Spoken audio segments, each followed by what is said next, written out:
Welcome into the Bad Fan. Each day we inch closer and closer to the FIFA World Cup as the main course continues to be prepared close to Thanksgiving. We continue to feast on all the Premier and Champions League fixtures, along with exciting news like the sacking of Steven Gerrard at Aston Villa, more Cristiano Ronaldo drama at Man United, and more. All of this today on the Bad Fan. Your journey begins right now. Well, welcome into the Bad Fan. I'm your host, Cole Carter, back from an extended break, and we today are glad to have you alongside us. As you can see, I have my partner in crime, Brandon Pasnick, to help us break everything out today. How's your week been, B-Pat? Dreading what today's game turned into, which I sort of expected it to. But I feel better after the sacking, and we'll get into it. I had a care package this week from my lovely mom, who makes these wonderful, I guess they're sugar cookies, and they're made to look like pumpkins. Sweet. So that, little taste of home just makes it all the better. And yeah, I don't know, a weird week, I guess, for me, but the cookies make it better. Cookies are the remedy to anything. A broken heart, making a holiday better. I mean, truthfully, cookies are the source of all things good. Definitely. I mean, that's just a fact. Heartbreak. They work with heartbreak. I mean, exactly. It solves everything, I think. I haven't had a good cookie in a good while. Currently, this season, obviously it's pumpkin season, so a nice pumpkin bread for me is the way to my heart. I was telling someone this week that there's this one time I was in Appalachia. I'll make this quick, but this Amish market had these pumpkin rolled with cream cheese in the middle. Yeah, that's the epitome of a perfect fall dessert / snack. I think I'm going to this pumpkin festival in this town called Circleville. I guess it's a famous thing in Ohio. So I think I'm going this weekend, and I'm hoping there's some of those pumpkin rolls there. I don't know what a pumpkin festival means, but I guess I'll find out. I'm going to assume there's going to be lots of pumpkin-related things. Yes. That would be the best guess. I'm excited. Huh? I'm really excited. Awesome. Well, hey, we're going to dive in, get things rolling here on the Bad Fan. And as we typically do, we talk about the Premier League. And the Premier League has been, I think, a standout season so far. We've had some surprising teams like Arsenal. We talked them up a lot, but they really have outperformed themselves, only losing one game on the season. But really, we'll start in the spot that's going to, as you kind of hinted at, it's going to bring a little bit of heartbreak. After a 3-0 defeat against Fulham that saw Douglas Luiz get sent off for violent conduct with a red card, Steven Gerrard is officially out as Aston Villa's manager. Now, Brandon, you're the Villa guy. You kind of represent them here on the Bad Fan. Hopefully, well. What's your reaction, man? Where do you hope the club goes next? I try to be level-headed with these things. I think I've mentioned that before on podcasts, but it's different when it's personal, right? It seems personal. But even then, I don't like sacking managers all willy-nilly, but Steven Gerrard has fully earned this firing. I'll say that. I think he took over about a year ago, almost exactly a year ago, after Dean Smith went on a 5-game losing streak and was making crazy decisions. And it was Dean Smith's time to go. And Steven Gerrard, after winning with Rangers, I think he was there for 3 seasons. In that 3rd season, he beat Celtic to the title. Phenomenal job there. And he's going to test his wits in the Premier League with Villa. Being the guinea pig for him just did not work well for us. I could go on, and from that sigh, you can probably tell. But this is the last time we got relegated, this jersey. Has Grealish on the back, and God, man, I wish we had him still. Ever since we sold him, that's when things started going wrong, which is so crazy to think about. And it's hard to admit, especially as a Villa fan, like, oh, we don't need him. And we maybe don't need him because if we invested the money wisely, but we didn't. And everybody at the time knew that we didn't. Anywho, but we haven't looked as bad as we did today in this season since this relegation season. I think it was 15-16. It's scary. And it's really scary. And if it weren't for the other Midland teams who are also playing very poorly this year, Villa could easily be at the bottom of the table. Like, they can't score. They can't pass anywhere on the field. They don't know how to press. And I know the word press has sort of become like this hot term, this hot keyword that people just throw around. But in the technical, tactical sense, they don't. I think they try to play this mid block that retreats once the lines are broken. But I was joking earlier with a friend that my high school women's team, who were national champions, could play through Aston Villa. And it's not a joke. Aston Villa looked absolutely awful. And today's game really just capped it off. I mean, you have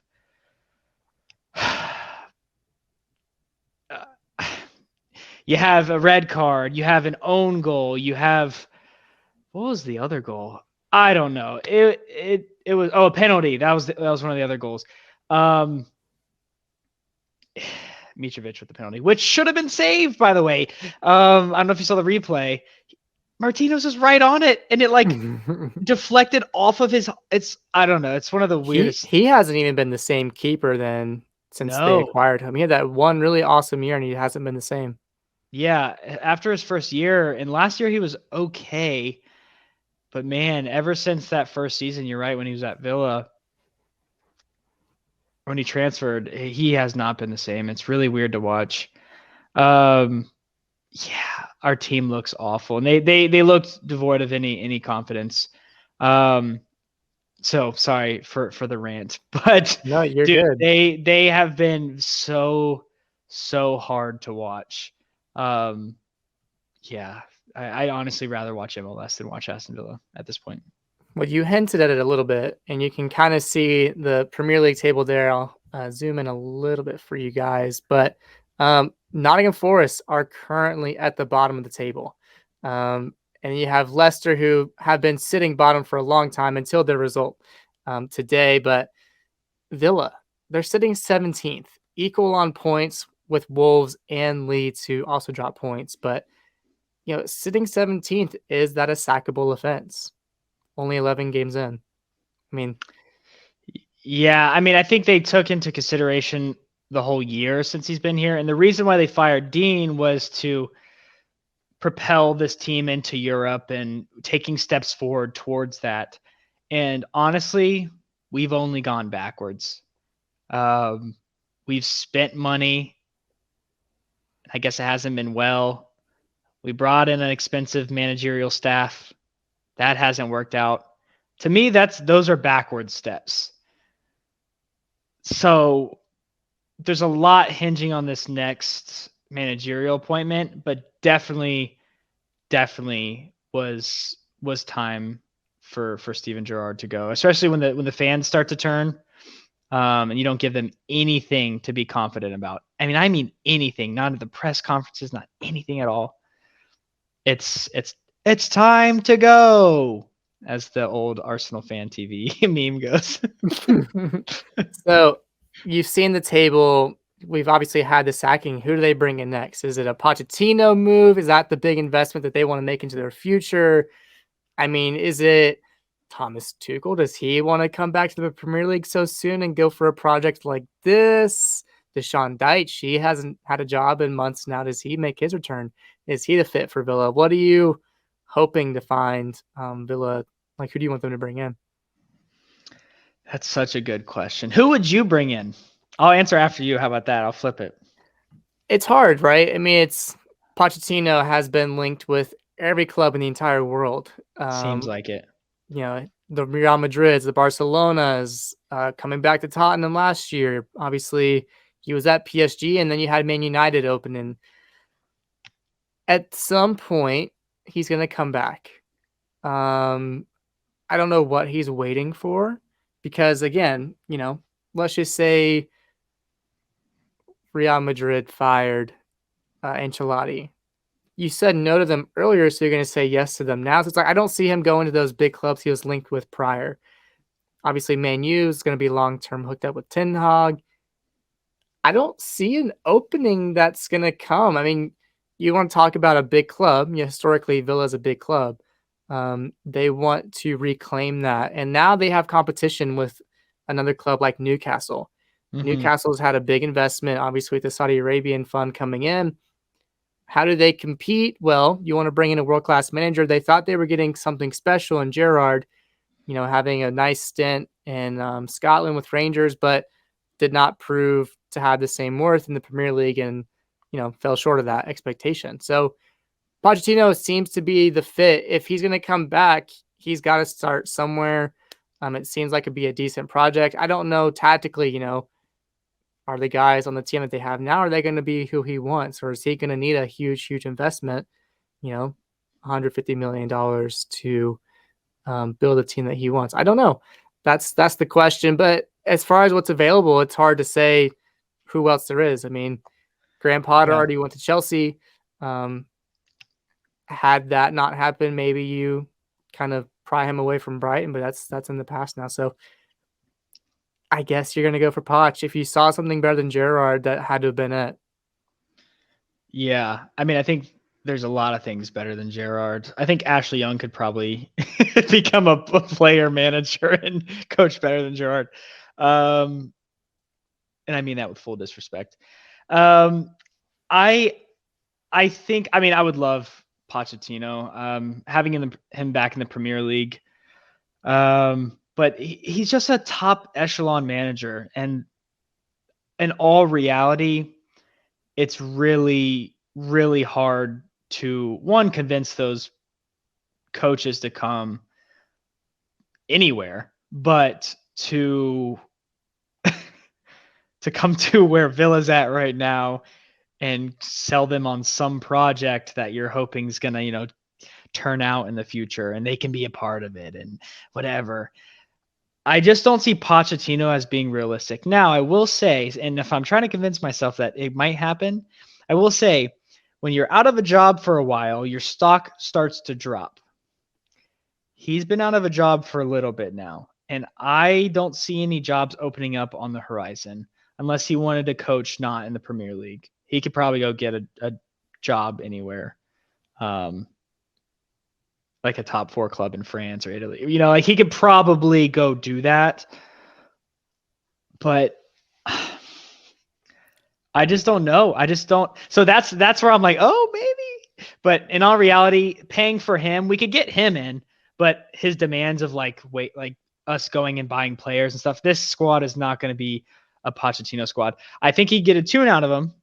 Don't get me wrong, but that'd be dreamland if we could pull that off. Now he is leading in the odds to be the next Aston Villa manager, which is really insane that the bookies would have him there. But a guy that I was thinking about, I think 2 weeks ago, that before any of this was mentioned, and Gerrard was sort of on the hot seat, I was like, man, things aren't looking well. Gerrard could still turn things around. They might give him to the World Cup. Who would I want as my Aston Villa manager? And how would he be able to work with this team as they are, right? With maybe a player or two of investment. You know who I thought of? And it's on this list. I have no idea. I want to suck your blood. Scary style. Unai Emery. I would love him at Aston Villa. Now, whether the Villa fans would take to him, I don't know. But on the outside looking in, Unai Emery's defensive style, hitting on the counterattack. I think he can even play with 2 strikers. I think he likes a 2-striker system, which would be great for Danny Ings. It would get our best players on the field. I think that's a really exciting prospect if we could, but I'm sure he's enjoying life where he's at. Villarreal, I want to say, right? Yeah, So that'd be he's a found some hard. success there. It'd be a hard, hard way to convince him. Um, Another one that I really like is Thomas Frank from Brentford, and we have a lot of connections with Brentford. We've bought from him in the past. Dean Smith came from them, but I don't know if he would leave that. He just seems super connected, right? He's I beloved there, yeah. I just can't see him leaving. But Brentford, they play that money ball. They probably have someone queued up next, and um, maybe they would let him go. I don't know, but man, I don't know. There's a lot of good options. I will say there's a name on this list, Michael Beale. If you don't know who he is, he used to be on Steven Gerrard's coaching staff this offseason. He's sort of like the brains of the operation, right? Does all the tactics, all that. He went this offseason, he went to QPR, who is first in the championship, by the way. And he has the third best odds to be the next Villa manager. Could you imagine your assistant manager going to coach a team who takes QPR and has them in first place in the championship, and then Villa sack you and go take him from that Would be team to crazy. manage your team? I hope he's not on the short list, but what a funny story that would be. It's funny that he's even on the list, but yeah, I don't know. What do you think about what I've said? And then, I mean, there's Thomas Tuchel on there and Sean Dyche as well as sort of a shout, but Well, I was even sort of thinking about it more. You kind of mentioned Poch with like France, Italy. Juve might have an opening soon. I've sort of been thinking about that. They're not oh only yeah, underperforming in Italy, they're underperforming in the Champions League as well. We'll talk about that later, but maybe that's the job he's waiting for now. His chance in Italy. He's done England. He's yeah. spent time, I think, in Spain on his playing career. I don't know if I think he coached at Espanyol maybe for a little bit. I can't remember. Um, so yeah, maybe Italy is his next adventure, and he's waiting for Allegri to get the sack if they don't make it out of the Champions League group, or if they continue to slide in Serie A. So maybe he is off the list. Maybe that's unrealistic, and yeah, that's the hard part. From there, you know, Beal would be strange, as you said. Tuchel's probably off the books. Thomas Frank is so well attached to Brentford. There is not a clear candidate, which in part makes the sacking for me hard to accept. It's like, you know, you committed a lot of your club to this one manager. You're a year in. I mean, I think it was I just don't. only 2 transfer windows though, thankfully. So not as much investment as Dean Smith got. So Fair.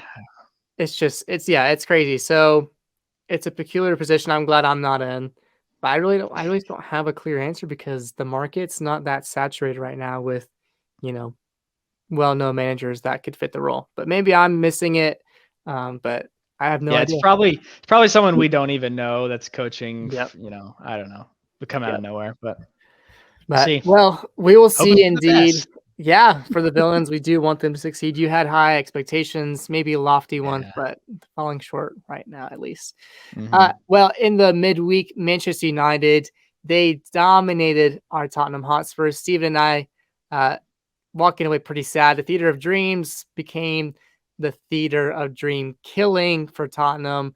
2-0 was the result. Fred getting a very fortunate deflection at the edge of the box. I mean, this was a silly goal, admittedly. He looked like he was passing the ball, and Ben Davies went in for the deflection just to block it, and it went into the corner of the net, and Lloris had nothing he could do. That happens. I will give some credit to Bruno Fernandes. He did have a really nice goal. Mm-hmm.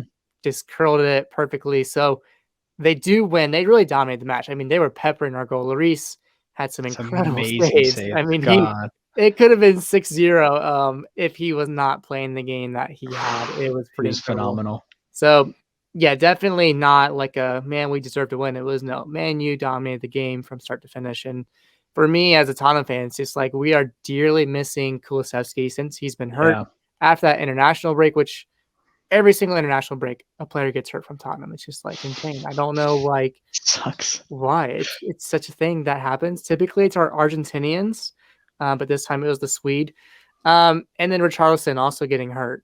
It's just like that position, that right wing position, is such a pivotal one for us, connecting that link at play from our wing backs, and yeah, we missed that creativity from those two, and that definitely showed in the loss. But really, the result wasn't the thing that people are walking away from talking about. They were talking about Cristiano Ronaldo once again. His emission from the starting lineup continues, and this time his emission from the stadium is what caught headlines. He didn't even stay until the final whistle. He walked out around the 88th, 89th minute of the game. Just decided, I think I'm done with this. Uh, is this noteworthy? Does he see the field for Man United again? What are we making of this, Brandon? It is so odd. It is like the Cristiano Ronaldo show every week. If he can't get in to the headlines one way, he'll find out how to do it another way. And then I don't know if you saw after like today, his PR post on Yeah. Instagram. Yeah, It's save the like face a little bit. it's like someone from PR school wrote it for him and he posted it. It's so funny and also cringy and embarrassing at the same time. Dude, I don't know if he'll want to play for them again, even though he says he's professional and will come in and do the job and blah blah blah blah blah. It's like, well, you're not going to get chosen, and Ten Hag is less likely to choose you now. I wouldn't be surprised if you never saw the field for them again. I guess Man U after all that is going to try to work him out. Not work out, but like work him out of the team this winter and in the transfer window. So again, I don't know who would come in for him, but I'm sure there'll be some suitors, especially probably from the Champions League. I could see like an Inter Milan trying to come in and sweep, but I don't know. I just don't even know then if they would. They don't have Anywho, the financial flexibility right now to afford him. yeah. Oh, well, most teams don't, right? Most teams don't. Yep. Very, very few teams could afford a Cristiano Ronaldo, and especially for what he wants and probably playing time and all that. I don't know. Do you think he plays again for them after all this? Probably in Europa League. Yeah. I mean, That's that's his where only he's chance. been. That's where he's been playing, and he scored last game, I think, in the Premier League. Was a penalty, I think, for his 700th goal, and then he gets subbed off at halftime or something like that. So it's so strange because he did so well last season. I think he had like 18 or 19 goals or something like that. Yeah. And the Premier League, and so I just don't know how you can exclude him. I mean, your team's doing well, but like it could be better. It's like this is great, but it could be better. Yeah. So yeah, I don't know. I guess the manager always knows best. That's sort of the saying.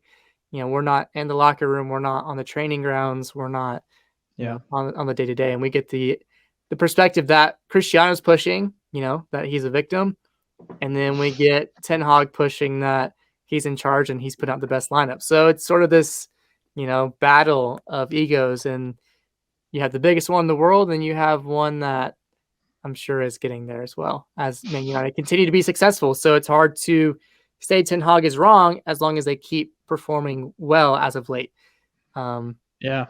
But I think he'll be around, until January. But there's just hard to find suitors that can afford his wages, and also fit the profile that he wants to be playing Champions League football, which obviously Man United is not doing. So hard to say. It's very hard to say. But we will see how it turns out. Leicester, though, they do begin to dig themselves out of the bottom of the table. They beat Leeds 3-0. Jamie Vardy continues to have no goals for Leicester, so they do it without him. But now Leeds have been without a win in over 6 matches. Is Jesse Marsh, is he in the conversation of losing his job, or does he have time to settle things out and um, kind of see where Leeds can go next? I think because he's American, he's on a really short leash with the fans and stuff. I don't know why. He hasn't playing pretty good football. Um, he, Rodrigo again. I'm sorry, he's not going to score you goals. You were banking on Bamford coming back and being strong and playing like he did in that first season when he came up under Bielsa. He has looked a shell of himself. Brendan Aronson has been their best player week in, week out, and Tyler Adams, to be honest. Their defense is a little shaky. But for them, I'd say it's too early to sack him, but also it's too early to see where this team's going to be. I think I said they might get relegated, and they could. They are full of championship level players. And that might show. That might come to show this year. But I think he's safe. I think he's safe. He has them. There's an identity there, I guess I'll say. Like, for example, Aston Villa had no identity. You couldn't tell what they were doing week in, week out. Looked awful. With this Leeds team, you see what they're trying to do. Do they get unlucky? Sure. Do they struggle in front of goal? Sometimes. I feel like you could say this exact same thing about a lot of teams in the Premier League.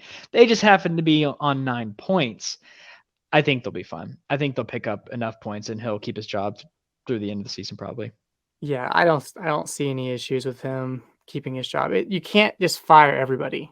Like Right. you No. can't. Like people have to understand it. If a constant revolving door does not solve your problem. No. It doesn't. It takes time. It takes patience. Um, it doesn't solve your problems. It doesn't. And money doesn't always solve it either. It takes um, actual development. And I think that's why Leeds has a little bit more times because they have a lot of young players. You got to let them develop, especially those two Americans you mentioned. That's what's going to be, I think, the thing that keeps them tied to the club. As long as they're seeing positive development, they'll continue to let him stay at the helm at Leeds. But making out. Go ahead. Oh, sorry. I was going to ask you about Brendan Rodgers. I mean, he's sort of turned Leeds around. I think 2 wins in a row, is it? Or 2 wins in the last 3 games, I think. They're still in the bottom 3, but there's, like we sort of said in previous podcasts, they're going to stick with him. He is a good manager, arguably great. And Leicester, you can say what you want about their team, but they have some good players in there. And beating Leeds 2-0 is not an easy feat. There's no easy Premier League games. So, especially when you're at the bottom. Yeah, what do you have to say about Brendan? It's a long season. It's a long season. I've mentioned this off camera many times, just in conversation with you and people, that it is such a long season. We're 11 games in. There is still, 28 games practically for a lot of teams left to play. Mm-hmm. That is so many points up for grab that, again, you win these teams against the lower half clubs, you're going to be just fine. It's the top 10, top 6, however you look at it, that those are the harder games to get points from. And in the past, they've actually done decently well, Leicester. Mm-hmm. That's where they found their success. All that matters is beating teams around you, and as far as your table standing. I don't see him being fired. Again, I just said this, like, feel like I'm beating a dead horse here, a repeating record, that there aren't replacements abound. There's not. And so Brendan Rodgers knows the club, the fans know him, the ownership knows him, they know what he's capable of. I don't see how you could move on from him right now. It's the same people that they're calling for everyone's head at any moment they can, and it's absurd. It's people saying, "Oh, Liverpool's lost 3 games. Klopp out? Is he in danger?" It's headlines. British media, English fans are the most dramatic people in the entire world. They're so privileged to have an amazing sport in their country, and you have one piss poor performance and everyone's out. There's a lot of short-term memory, I think, going on. They have amnesia. It's like I'm seeing people calling for Conte's head. You've had the best start in Premier League history for your club, and you're saying, "Yeah, I'm looking forward to him being gone." It's ridiculous. Some people deserve to get fired, but yeah, You can't come for everybody's job. I mean, No. it's the hardest league in the world for a reason. It's going to be difficult. All is it 38 games? So Yes. And the thing is too, there's parity in the league. Like it's really not that big of a if divide. everybody wins, everybody loses. Like unless you're Like like Man City usually. like having 6 points for Nottingham Forest or 8 or 9 points. Liverpool's at 16, Brighton's at 15. That's 2 wins. If those clubs drop points, you're right there at level with them. Like it's just such an overly like played out thing that it's exhausting. It's exhausting. It's headline grabbing. It's like it makes no It sense, is. and it's how people want to get clicks. But in reality, there is no reality in it. It's people being absurd, and these keyboard warriors will continue to say Oh out, yes. out, out, and I hope that they continue to have no success in finding it. Um, but anyways, moving on to Miguel Almiron, my man continues to score bangers only. Literally can only Uh, score them from that beautiful left foot. Uh, is he gonna win a Puskas award? Like, is he on his way to getting a Puskas at this point? Like, he keeps hitting him really well. yeah, I mean he might be up for the Premier League goal of the season. Not from this past week, even though this past week's was beautiful. I mean, God, up and over the keeper. I don't know how he did it. But I mean, we've seen it. We saw it at Atlanta United, and he's coming into his own in Newcastle. Eddie Howe is really getting the best out of him, and it's really exciting. I will root for Miggy every day of the week. Just He's leading the team with 5 goals on the season, so it's it's like insane. It's yeah. insane, and he's playing different positions on the field each week. Like, he's not set in one position. I mean, it's amazing. I love that he's doing well. And Newcastle, a team that I think you pointed to be in the European spots towards the end of the year. Man, they are looking every bit of likely to do that. They are looking the part. They look great. Yeah, no, they are, flying high. Eddie Howe could be, um, yeah, like I said, playing for that European spot, which would be fun to see, honestly. Oh Um, yeah. a lot of big things coming for that club. Maybe some issues with the manner of how it's all happening behind the scenes, but on the field, it doesn't matter. They're performing, and the gaffer's gotten them in the right direction. But for you, you want to lead us into our Premier League preview, some upcoming matches that the people need to be looking out for, and yeah, looking forward to the weekend. Yeah. I picked 3 this week to really talk about. Definitely the 3 best games. Um, I'll start with Man City versus Brighton. Now, Brighton have stalled since Graham Potter left for Chelsea, Fair where Graham enough. Potter has gone on to do pretty well actually so far. I think they're 5 unbeaten. We'll get into that, um, but their new coach still has them playing great football. Like, it's really good on the eye. It looks very similar to Graham Potter.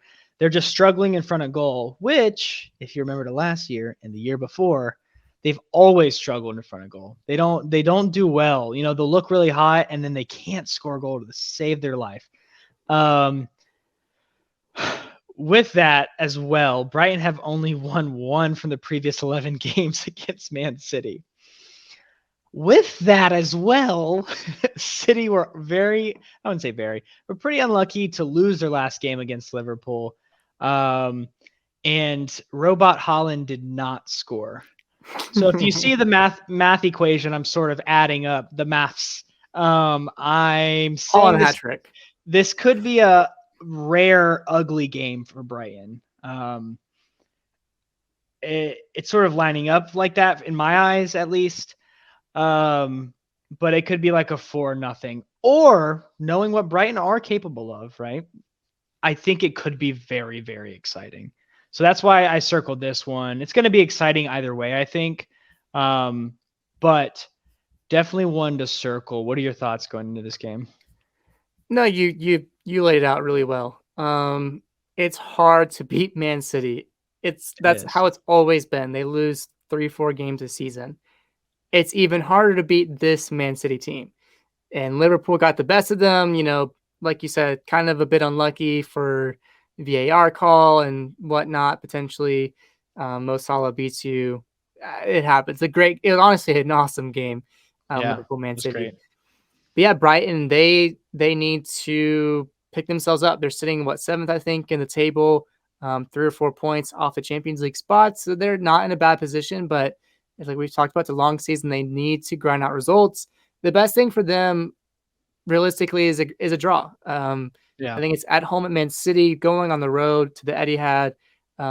It's an important game for them, and I would think that with the players they have, they've shown that they are a great group together. Despite losing Graham Potter, that they can still play good football. And yeah, Man City will see if they were, just had a little stumble and can pick themselves back up, or if there's a trend that maybe that they are beatable and that there's a way to beat them. And Liverpool kind of unlock that for other teams to see. So yeah, it will be interesting to see what the actual result is, but I would want to be favorable for Brighton, um, just to be optimistic for the little guy. I think that's really fair, and we'll leave it there. It's going to be a good one, so definitely watch it. Um, Chelsea versus Man U. Now, this is the biggest game of the weekend. Do you happen to know what the last four results were from this matchup? I did a little research.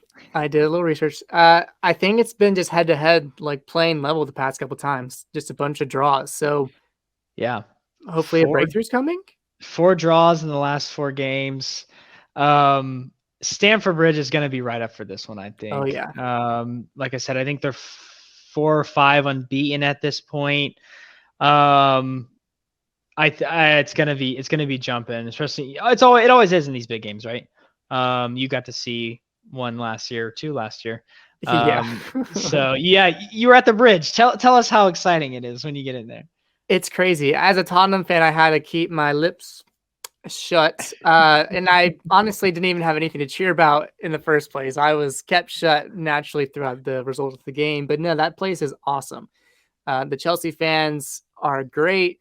They're definitely gonna get in your head. They're gonna chant, horrible things at you. They're gonna be loud. They're gonna be rowdy when things are going their way. So that's an opportunity for Man U to take the crowd out of the game. If they can get an early goal and control possession like they did against Tottenham, they'll have a good chance at winning this game at Stamford Bridge. But at the same time, Chelsea have been maintaining success under Graham Potter. Um, so they're sitting third right now, and they can, or fourth, right behind Tottenham. And so, yeah, it's going to be a great game. It will be a chance for a lot of those Chelsea players to continue to prove their worth to Graham Potter. They still have, you know, a lot of time for him to kind of settle in on what his 11, like his best 11 is. So Mm-hmm. each of them will be looking to prove their worth, like Christian Pulisic, under Graham Potter, like fighting for that spot. So, what better arena to do it than at home at Stamford Bridge and against a big opponent like Man U? Yeah, I will say we have to realize what Manchester United is also doing, though. 3 games unbeaten as well. They're finding consistency. Both teams are, but Man U, that's a big win. It was like you said, dominating win over Spurs, who are really hard to dominate. I mean, the way they did it was in dominating fashion, right? You expect Spurs to sort of sit deep and do their thing, but Man U looked really good. I'm super excited for this one. If we can get that Man U game like they played against Spurs versus how Chelsea's been playing, man, it's gonna be one. It's gonna be fun. It's a I know. top 6 matchup, and it's exciting. It's always exciting to It's watch. what you crave, red versus blue. I mean, Yeah, it'll it's be interesting. But you know what's even more interesting, Cole? Christian Pulisic, who you just mentioned, was rumored today for a contract extension at Chelsea. Excuse me? He currently can't get starting time. He'll sit on the bench and not even come on as a sub. I guess Graham Potter, like you said, is still trying to figure out his best 11, what he likes to do tactically, blah, blah, blah. I guess Graham Potter really likes him, supposedly. That came out today. What do you make of that? I'll say like one or two things. I feel like one of them being that it just feels like contracts don't matter anymore in some way. I think we've talked Like about this before. No, they don't. yeah, it's just like it's a formality. It it doesn't always actually amount to anything. Players sign contracts, managers sign contracts, and then the next month they're gone. So Yeah. as like a cynic looking from that point of view, yeah, it means nothing. But if you read into it, it means a lot. It means that, yeah, Graham Potter does like this young American still. He has a place in this team. It's is it Todd Bailey? Is he taking the reins on this one, saying, "Hey, we gotta lock this American superstar up"? It's like, is he taking control of the situation, and Christian can't resist? The at least the ability to maybe make it more money, or I don't know what it is. So interesting situation nonetheless, and one I hope as an American fan I could be optimistic about. You want to see him playing, especially before the World Cup. Let him get some playing time, especially in big games. That's what we want to see. I doubt. I not doubt. I just don't know what we will actually come down to see. Yeah. I see these statistics that are posted about him, and he's really productive for them, like very quietly productive. And I'll say this real quick. And Chelsea fans on the internet talk about how he's not productive. He gets such a Yeah. bad rap with them. It's so interesting. Yeah. For me at least. Like, he gets little playing time, but he is productive, and Chelsea fans say, "Oh no, like he's worthless to the team." And that's what confuses me, because I feel like when he comes on in the 20, 30 minutes, as a super sub kind of deal, he does decently well. So why not continue to give him chances? That's the hard part to see. Yeah. It is. It's interesting. If I were him, I would not extend my contract, because there will be bidders. There will be bidders. Um, Man, I'd love to see him like at a Newcastle or something like that. Just like a little bit of a step down and seeing what he could do, getting consistent starting time each week if he can stay healthy. That's another thing with him, though, right? He's in a good position because he's struggles to stay healthy throughout a full season. And I don't know, maybe Graham Potter's a genius, right? Maybe he's like sprinkling him in here and there, and Chelsea might start making a run at a title this year. Maybe it'll be like Steven predicted at the beginning of the season, the best Premier League season we've had in a long time. If that's the case, Chelsea's going to have to keep winning games. They're going to have to extend this season, and Pulisic could be a big part of that. So we'll see. He's at Chelsea for now, and hopefully he'll get some more game time going into the World Cup. I'm going to hand this last one to you. It's Tottenham versus Newcastle. Man, it's going to be an exciting one, I think, as well. Exciting is In a one way to way. put it. In a Yeah. way. Yeah, it feels like the biggest game we've had against Newcastle, I think, in our history. Not history, but of recent memory. Since Newcastle's come up, we've kind of beaten them up, taking care of our business. There hasn't really been like that close of a matchup. We beat them 5-1 last time out. But Newcastle have played really well under Eddie Howe. They've been consistent.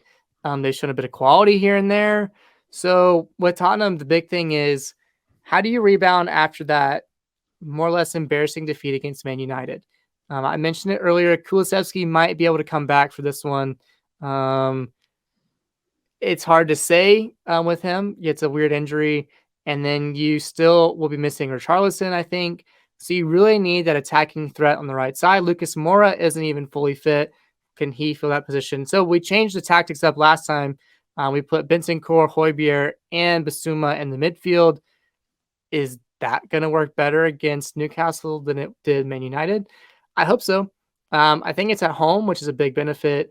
Going and losing at Old Trafford does suck, kind of going home with the tail between your legs, but being at home is a huge advantage for Tottenham. The fans always show up and are loud and supportive, and that's maybe what they need, is just to come home, press reset, forget about what happened in Manchester, and come back and put away Newcastle like they have in the past. Yeah, this Newcastle team is really gritty, but the Spurs team is as well. I feel like they're pretty similar in a way. But yeah, Spurs have been the better team on the year so far, especially the past couple years. Especially in my memory, Spurs have always been better. But this game is going to be different than that 5-1 demolishing, right? I think that's easy to say. Um, I I think Tottenham will win, but Eddie Howe has made them so strong. Like they have such a strong identity, and Newcastle they tie games. I talk about it all the time. The Premier League is about tying games. It's literally about not losing games. And they have found ways to hang on sometimes, to turn games around, flip them on their head. Like they can do it all. And when Miggy's playing well, Callum Wilson's back in and healthy. They're missing Isaac, who's out with injury right now. But the next people they step up for Newcastle. It seems like I'm forgetting his name. What's the left winger who's phenomenal? Saint Maximin. Saint Maximin. Thank you. Like he's one of the most exciting players in soccer. So it's great, but then you're realistic and you're like, Spurs, this team is like a veteran side. They've been there, they've done that, they've played everybody at this point. I don't know. I think it's going to be really fun with that parity. Yeah, no, the big thing, honestly, is just going to be if Tottenham can score goals. And as of late, it's the creativity. I mentioned it just hasn't been there. So they really have to produce, and that's going to rely a lot on Sonny and Harry Kane. A lot of it just deals with the delivery. If they can get balls to them in attacking positions, they'll put it away, but they haven't been getting in those positions as often as they would like. That, for me, will be the defining factor for Tottenham, is if those two can get into the final third, into creative positions, and put the ball away. That's what's going to be the big difference maker, is those two getting the ball at their feet and putting it away. So, yeah, I'm excited. I mean, it's going to be a great game, better than years past. That's for sure. We've mentioned that. And so that's the Premier League, man. That's a Premier League preview. That's what we talked about. That's where we're going. But the Champions League is also in full swing. We've got 2 match days left. It's been a crazy start to this Champions League season as we approach the round of 16 in early spring, late winter. But for you, what's been the biggest surprise so far, 4 or 5 match days in? A team that I'll say this: Napoli has been phenomenal to watch. I don't know if anybody thought they were going to do this, but what are they? They're scoring 6 goals a week or something stupid. They played really well. They're insane. They're insane. So that's really been a massive surprise. And I don't know. It's really fun. It's very, very fun mixing up the Champions League. And the second one, Club Brugge, man. They're at the top of their group, which they're beating out Atletico, Leverkusen, and Porto. And they've won the group. They're into the round of 16. That's crazy. What? It's crazy. It is crazy. I mentioned it. Club Brugge is a team that's known to produce talent. They take young guys, produce them, and sell them off. That's sort of like their model. But they're doing it. They're doing it this year, and it's super exciting to watch. I think this Champions League season could be one of the best we've ever seen as well. But yeah, that group's all to play for. But Napoli and Club Brugge, man, I'm loving it. And yeah, we see that every year. It's always the best year for Champions League. Like it's the best tournament ever in any sport. I think it's amazing. I love it so much. I think for me, the biggest surprise, well, in some ways, Barcelona once again, just like let's get into this. Oh my gosh, it's so funny. Like we played it up so much in the summer during the transfer window. All the levers they had to pull. Everything they did just to get Lewandowski on the team, to get Koundé, to get whoever else they signed. I can't even think about it right now. But once again, they find themselves in danger of not making it out of the group stage and getting kicked out to the Europa League. Once again, they don't even control their own destiny right now. They sit third in the group. You have Bayern, who have not lost a group stage game in like 4 or 5 Champions League seasons, which, that's unreal. Like, these are the best teams in the world they're supposed to be playing.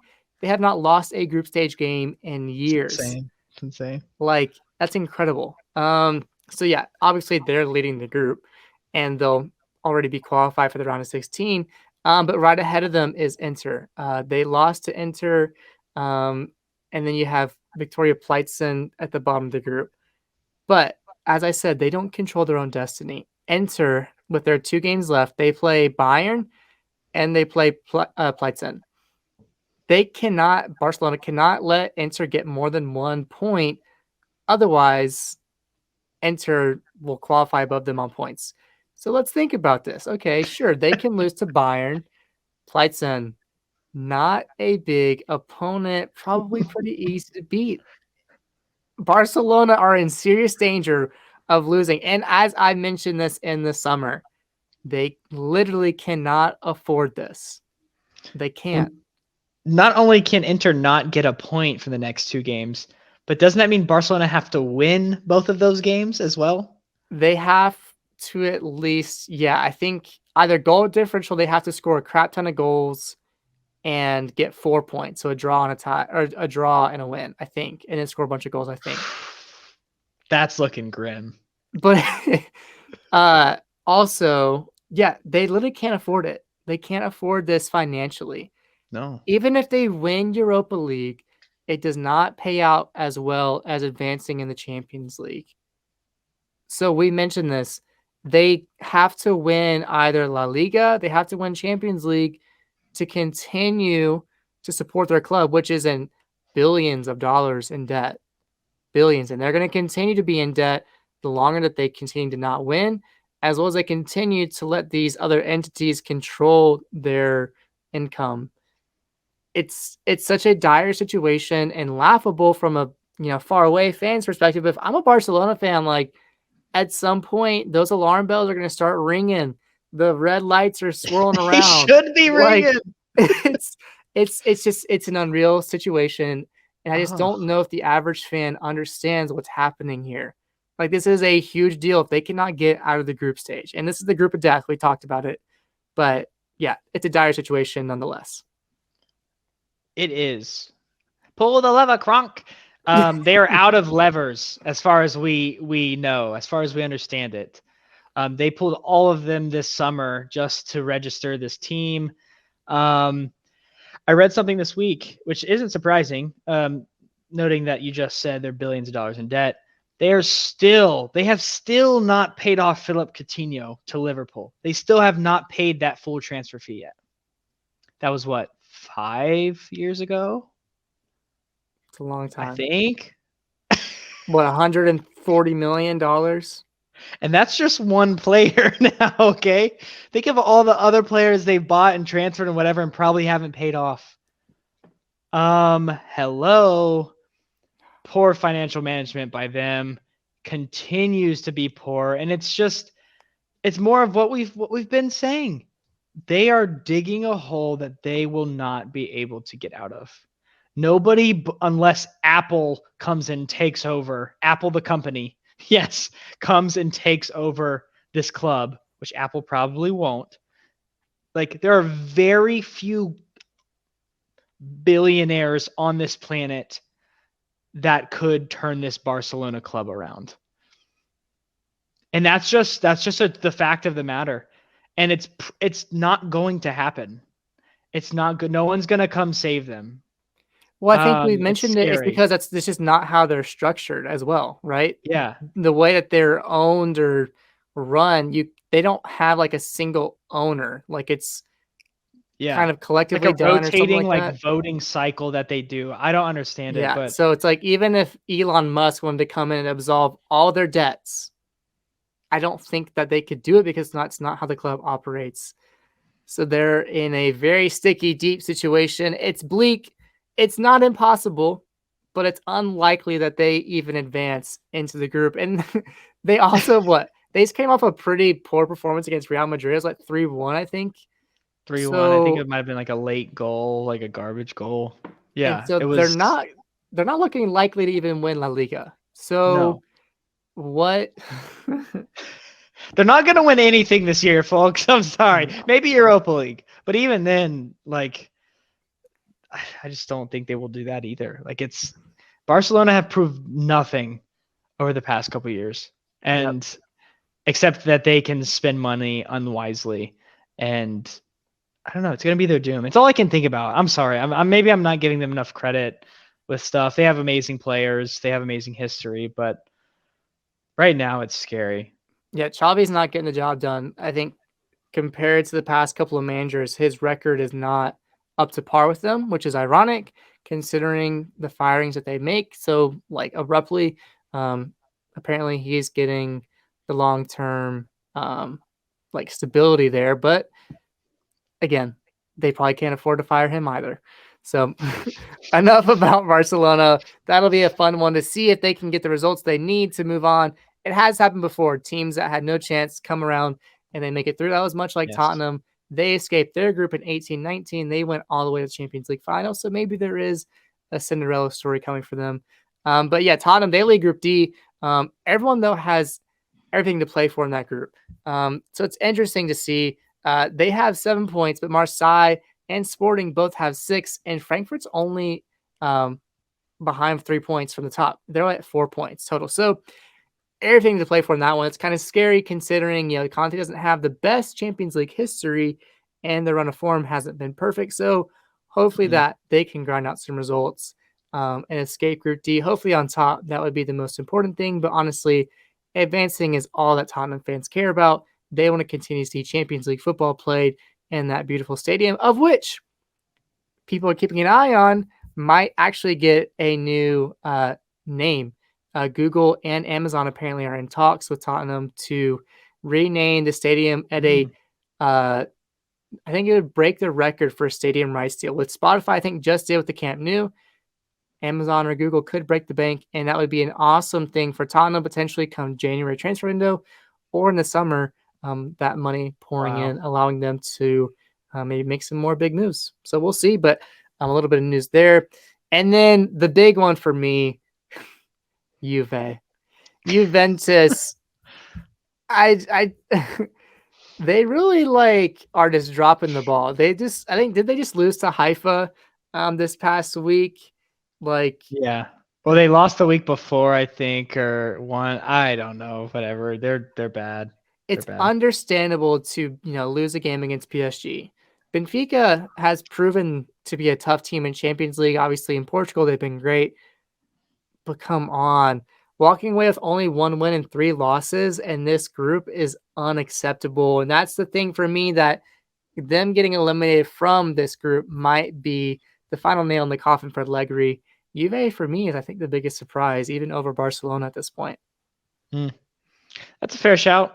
Um, I just think Barcelona is probably just it's insane. We went into it, but yeah, Juve, they're not playing well. And Poch could, like you said earlier, Poch could be sliding right in if they want him. So we'll see. We will see. But that's the Champions League. We'll finish things up here as we approach the hour mark with the MLS playoffs. A really great game. Actually, I watched the whole thing. Philadelphia Union eliminated FC Cincinnati in a thrilling match just before we started recording this. Andre Blake winning the Goalkeeper of the Year award, proving his worth with some incredible saves all game. Being the Secretary of Defense for the Union, they advanced to the Eastern Conference Finals against the winner of that Montreal NYC FC game, of which will not be played on the baseball field, which gives Montreal a big leg up in that one. And then as we're recording this, El Trafico is happening, which arguably is the biggest meeting between these clubs thus far. So Brandon, I'll ask you this question as we wrap up. Who is your ideal MLS Cup champion at this point in the MLS Cup playoffs? Man, I really like what the Union have been doing over the past couple years. Their coach is awesome, probably the best in the league, and I would like to see the Union win it. I think this year, but I'm guessing it'll be the Union versus Montreal. I think that'd be a pretty fun matchup. And right now, the El Trafico game is 1-1 in the second half, so. I think, what was it, a couple years ago when LAFC had set the record and they were flying. They looked insane. They got beat by LA Galaxy, I think, in the playoffs. So this could happen again here tonight as we're recording. Yeah, I mean, I want to see LAFC versus Austin, and either of those teams would deserve to go, right? They've both been phenomenal. They're a lot of fun. But Philadelphia Union winning it this year, I think I'd like to see. I don't know. That's fair. I think the sleeper is actually Montreal. If you kind of think back to Oh COVID yeah. and pre-COVID, Thierry Henry takes over the club. He's running the show. At that point, they were the Montreal Impact. Wow, distant memory that is. Wow. No, but they were bottom of the table. They were unsuccessful. They really just like were a club that wasn't finding success in the East, and now they jump up to third, I believe, in the East or second. That would be the best kind of comeback story to find success when MLS Cup doing that. But as you said, I think Philadelphia Union is the most deserving. They've really played outstanding football the entire year, dominating some games. I'd hoped for Cincinnati. I really was starting to like that Cincinnati team a lot. That front three with Acosta, Brendan Vasquez, and Brennan, they were so hot. They were finding so much success, scoring so many goals. For a bit, it seemed like it was destined for them. But for me, for what's left, I would love to see Austin FC win. The Verde are so fun. The atmospheres are Very fun. great. It kind of would continue that new club trend like Atlanta United did, winning in their second year. I would love to see them do it. We talked them up early on in our podcast days. Are they the real deal or not? And we've seen it that they are. They are. They're the real deal. They're a force to be reckoned with. And what better way to finish it all off with an MLS Cup title? I'll give it to them. That's the team I would love to see, my ideal champion. I'm sure Matthew McConaughey will be leading that parade. The people of Austin, Texas will be beating it down the streets. And no, I would love to see that. But hey, there's so much to play for in that all Texas game between Dallas and Austin. But MLS Cup, we're approaching it in this new format for the second year now with no two legs, all just one game all the way through, which proves to be pivotal when you get that home field advantage. So we'll see how it all turns out, and we'll keep you posted here on The Bad Fan. That about wraps things up here. So please continue to support our coverage of things like the MLS playoffs, postseason baseball, the Premier League, Champions League, and much more, like the World Cup that's coming up this November. Become a Bad Fan today. All you have to do is subscribe to the channel. Leave a like, leave a comment of your opinions on things like, should Christian Pulisic be getting a new contract? What team do you want to see win MLS Cup? We want to hear your thoughts, and it makes us feel good inside. You know, it gives that good feeling. It'll make you feel better by supporting our channel. But yeah, last but not least, find us on Twitter and Instagram. We would love to see you guys there on those forums. But hey, I've been Cole Carter. He's been Brandon Pasnick. We have been really enjoying this episode together with you, the Bad Fans. See us next time here. We'll talk more, and we'll see you later. Peace out.